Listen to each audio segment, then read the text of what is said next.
আমি 2015-তে জয়েন করেছিলাম অ্যাজ ইন আইটিএস এক্সিকিউটিভ। 2019-এ ডেজিগনেশন আপগ্রেড হয়, যেটাতে আমি সুপারভাইজার রোলে জব করেছি। একদিন সাডেনলি অফিসে হঠাৎ করে বলছে 2 রেটিং পেয়েছো, তার জন্য ফোর্স রেজিগনেশন করো। আমি খুব ডিপ্রেশনে চলে এসেছিলাম। এই আর্নিং দিয়ে আমার ফ্যামিলি, মানে নিজস্ব ওয়াইফ, আমার নিজের মা বাবা এবং আমার শ্বশুর শাশুড়ি যিনি ছিলেন, কিছুটা ডিপেন্ডেন্ট ছিলেন। বাট সাডেনলি চলে যাওয়ার পরে যেখানে আমার নিজের পক্ষে পকেট খরচা জোগাড় করতে অসুবিধা হচ্ছে, সেই জায়গা থেকে ওয়াইফ আমার তার নিজের বাড়ি চলে যায়।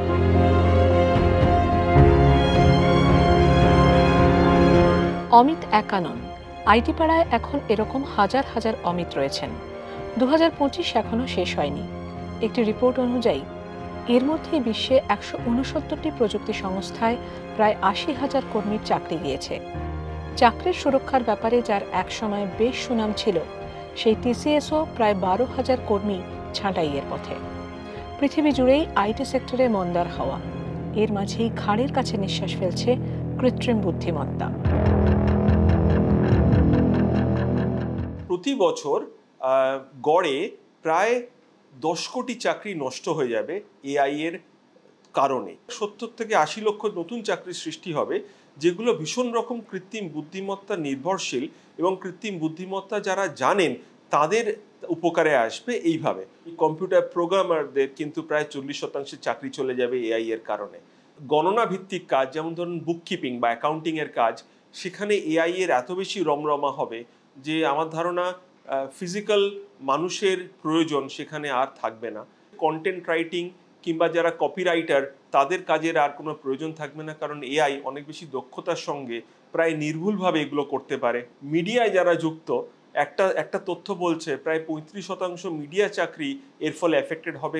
যে চাকরিগুলো ব্যাক অফিসে এতদিন ধরে মেনটেন করা হতো, কল সেন্টারের চাকরি, সেগুলো কিন্তু এআই এর হাতে চলে যাবে খুব শিগগিরই। বিশ্বজুড়ে চাকরি বাকরির ভবিষ্যৎ নিয়ে রিপোর্ট তৈরি করেছে ওয়ার্ল্ড ইকোনমিক ফোরাম। তাদের বক্তব্য, আগামী দিনে অটোমেশন প্রযুক্তি ব্যবহারের ফলে যে কোনো সংস্থার প্রশাসনিক কাজকর্ম, কেরানি বৃত্তি বা ডেটা এন্ট্রির মতো কাজে কর্মীর প্রয়োজন তলানিতে এসে ঠেকবে। তার বদলে দাম বাড়বে এআই বিশেষজ্ঞ, বিগ ডেটা অ্যানালিস্ট, ফিনটেক ইঞ্জিনিয়ারদের মতো দক্ষতার।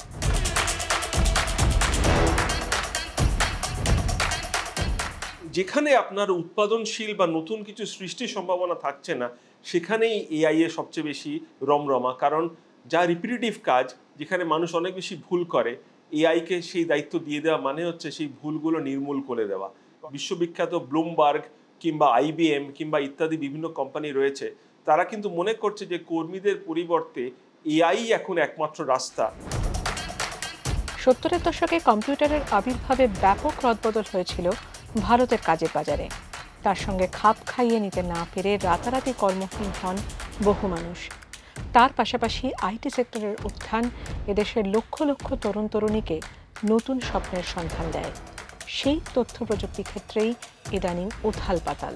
যেখানে যেখানে মেনটেন্যান্সের প্রয়োজন আছে, কৃষিক্ষেত্র কিংবা এমন কিছু কায়িক পরিশ্রম নির্ভর উৎপাদনের কাজ, সেখানে কিন্তু এআই এর কোনো রোল নেই। কারণ সেখানে মানুষের ফিজিক্যাল পরিশ্রম, সেখানে মানুষের দৈহিক ক্ষমতা, তার বিকল্প এআই হতে পারে না।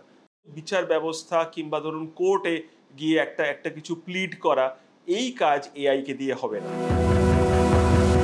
একটা বিপ্লব আসে যা কিছু কিছু মানুষের সাজানো জীবন একেবারে উল্টে পাল্টে দিয়ে যায়।